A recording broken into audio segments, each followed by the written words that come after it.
One thing that I often tell Westerners, entrepreneurs, and investors is if you're looking for a second citizenship, if you want your citizenship insurance policy, if you want more options, you've got to understand you're in the minority of people who are seeking to relocate or seeking a backup citizenship. Most of the people out there who are talking about these things aren't talking to you. And so in this video, I'm going to give you a few important thoughts that if you're a successful person, if you're a Westerner, you need to keep in mind before getting the second passport you want.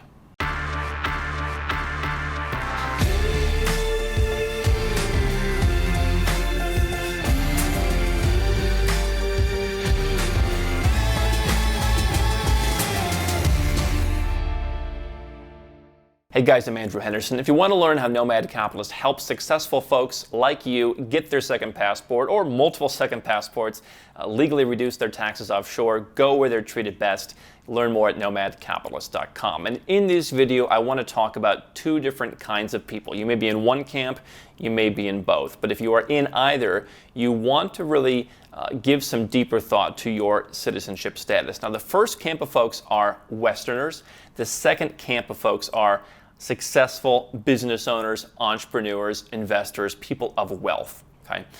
Now you have to understand, if you're a Westerner, 90% of the marketing and the selling of citizenship programs and residence programs, golden visas, citizenship by investment, etc., is not targeted to you. Most folks are sitting in the United States, in Australia, in Germany, fat and happy, and they think whatever happens somewhere else can't happen here. They are blissfully ignorant that you don't have to pay 45% tax to live in a developed country. And so those folks don't often seek second citizenship. I've been here for years saying everyone should not only have a second citizenship insurance policy, but you should potentially use that as a plan A to go and reduce your taxes or increase your freedom, live somewhere that's better. But whatever your reasons for seeking a citizenship, understand that most of these citizenships out there are not marketed to you. Westerners have more opportunities to get passports, but also I think that as Westerners we hear a lot of about how people want to come to our country. When I expatriated from the United States, I have friends all around the world in countries where their entire lives they were told that the United States was the promised land to go. And so they were very concerned. I had American friends I called, and before I expatriated, I was talking to them, and I was getting their advice. I got a lot of opinions, and just wanted to make sure I was doing everything correctly for me. And they understood it. Now, very few of my American friends have actually gone through the same process. Many of them still live in the United States, but they understood it. My friends in Georgia, and in Montenegro, and in Malaysia, and in China, and in Colombia said, like, why would you do that? Why would you give up your passport and your right to live in the United States? Because again, in their minds, it was talked about, it was the be-all and end-all. And you could substitute, Germany or the United Kingdom or New Zealand for the United States, but Western countries. And so if you're from the West, you probably see all the news, so everyone's trying to come to your country, but why? This is where we get into the second camp, the successful people.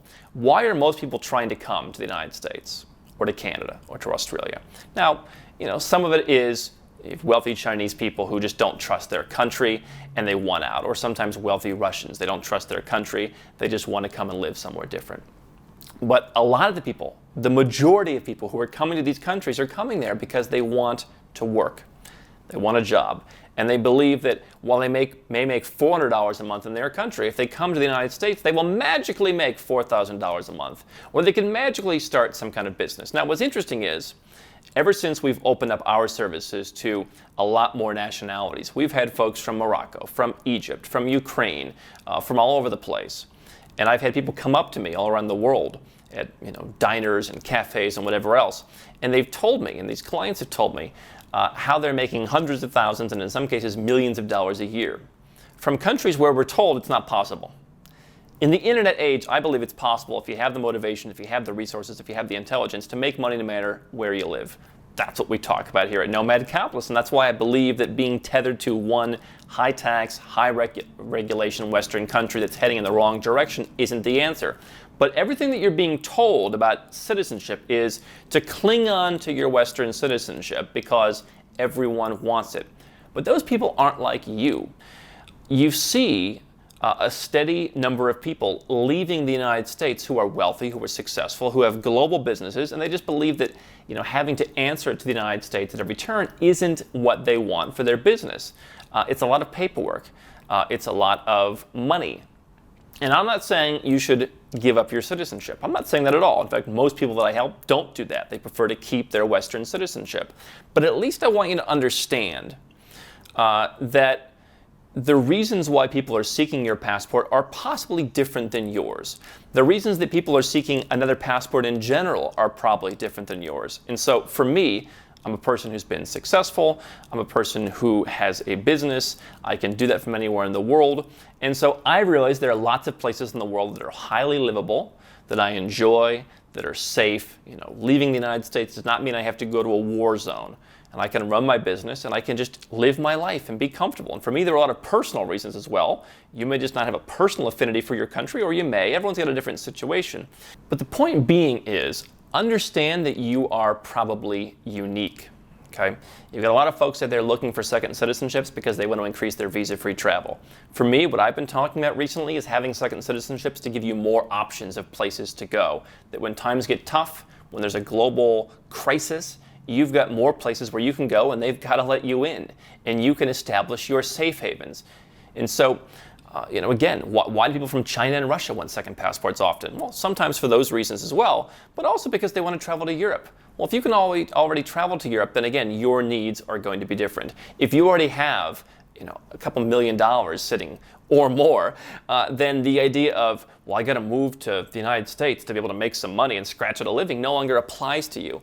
Understand, Westerners, entrepreneurs and investors, and wealthy people have entirely different needs. And for me, having a second citizenship is more about creating options. It's about having a safe haven. It's about being prepared. That could be for financial reasons. I think a lot of Western countries, taxes are going to go up. You don't really see a lot of people in China getting second citizenship worried about taxes. But in the West, I think it's a real concern. You're going to see in coming years taxes are going to go up.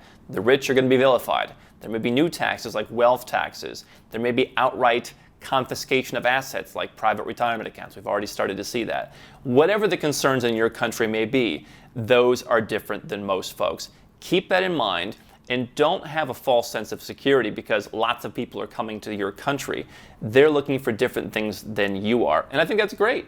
I think sometimes it's great to see people from El Salvador want to move to the United States, and they want to make that their country. And I, on the other hand, am going down to places not that far from their country, and we're doing a swap. And that's the beauty of how the world works, because we have different needs. And that's what I want you to remember when it comes to how you're creating your own citizenship insurance policies. How can Nomad Capitalist help you? 4 ways. Number 1, subscribe to our channel and click the notification bell to make sure you get our new video every day. Number 2, get a copy of Nomad Capitalist, the book. You'll learn a lot of my personal experiences over a dozen years of studying this stuff, as well as exactly some of the strategies that you can use to build your Nomad Capitalist plan.